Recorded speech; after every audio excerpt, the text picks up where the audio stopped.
ఏమండి ఎలా ఉన్నారు? బ్రహ్మాండంగా ఉండుంటారో. పెళ్లి కబురు అట్టుకొచ్చేసాను. ఓ బాలి మీ చెవి చూపు ఇటు పడండి.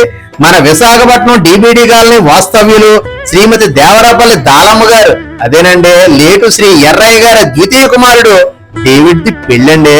అదేనండి ఇండియన్ క్రికెట్ కి ద్రావిడ్ ఎలాంటోడో, దేవరాపల్లి ఫ్యామిలీకి డేవిడ్ కూడా అలాంటోడేనండి. చూసారా మనోడు ఎంత కలకల్లాడిపోతున్నాడు. ఏదేమైనా పెళ్ళంటే మాత్రం కళ ఉంటది కదండి. ఇదిగో మాటలు కూడా అమ్మాయి ఎవరో చెప్పలేదు కదా. మన విశాఖపట్నం జిల్లా పరవాడ వాస్తవ్యులు శ్రీ ములకలపల్లి సత్యనారాయణ గారు, అదేనండి సాల్మాన్ రాజు గారు, శ్రీమతి ఈశ్వరమ్మ, అదేనండి ఎలిజబెత్ రాణి గారి దంపతుల ఏకైక కుమార్తె లావణ్యతో పెళ్ళండి. చూసారా అమ్మాయిని?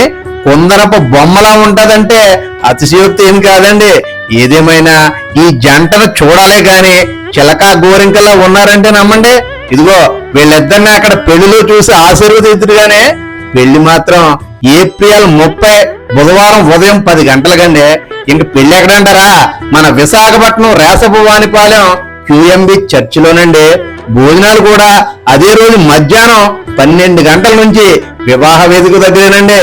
భోజనాలు ప్రేమాప్యాయత అనురాగాలతో వడ్డించేస్తారో మనస్ఫూర్తిగా విందును ఆరగించేయాలండి.